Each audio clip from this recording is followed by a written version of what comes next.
Lami kayo. Grabe, nag-crave pa ako ng humba ngayon mga kayamis, kaya nagluto pa ako ng humba na pangmadalian at hindi komplikado. Tara, samahan niyo ako. Let's do this! So, ang sarap. Tara, kain tayo mga kayamis. Ang init pa. Ayan o.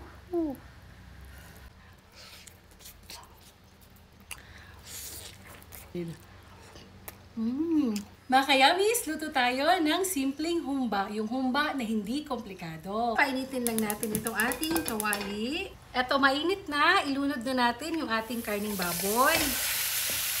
Ayan, halu-haluin lang natin. Takpan lang muna natin to hanggang sa mag-brown yung ating karning baboy. So, i-check na natin. Ayan, so dry na siya at medyo nag-brown na din yung both sides ng ating karning baboy. Isusunod ko na itong suka. So, madaming suka po yan. So, wag lang po nating haluin. Takpan lang natin ng mga 3 minutes. So, after 3 minutes na pagpapakulo, lalagay tayo ng toyo, bawang, sikreto ng masarap na humba, maraming bawang, sibuyas, at itong paminta. Maglalagay na din ako ng dahon ng laurel. Punitin natin para mas lumabas yung aroma niya. Tapos, haluin natin. Yan. Mag-a-add na din ako ng tubig. At pakuluan natin sa mahinang apoy. Takpan natin hanggang sa lumambot yung ating baboy. Ihabol ko na lang din pala itong betchen. Ayan. Tapos, haluin para ma-dissolve agad yung betchen natin. Bitsin. Ayan. Oy, ito na mga kayamis. Napakabango at nangangamoy na po siya, oh. Wow! At nag-reduce na din po yung sabaw niya at malambot na po siya mga kayamis. Ayan. Pwede nyo pang mas palambutin pa siya, pero ako gusto ko talaga yung may nakakagat-kagat pa ako. So, okay na ako dito. Lalagay na lang tayo ng sili para may sipa, no? Itong black beans.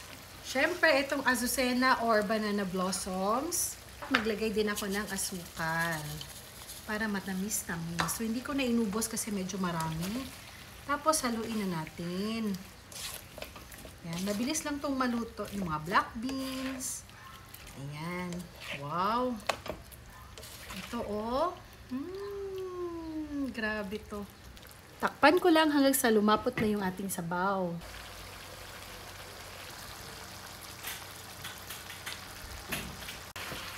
Ayan. So, okay na ito mga kayamis. At napakalapot na po talaga ng sabaw niya.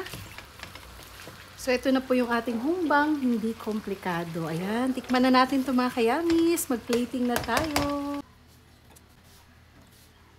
Ay, grabe. Oh, ang sarap nito mga kayamis. Oh, wow. Oh, sarap ng taba. So, ito na. Tikman na po natin mga kayamis. Thank you, Lord, for this food. Amen. Wow. Unahin ko lang itong tikim. Yung may laman at may taba.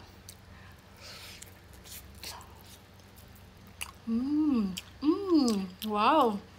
Saktong-sakto yung timpla kahit wala na tong Sprite, ha? Malambot at masarap pa rin. Konti lang yung rice natin ngayon kasi lumulobo na tayo kaya dapat balance pa rin. Healthy pa din. Napakasarap. At napakalambot pa. Kain mga kayamis.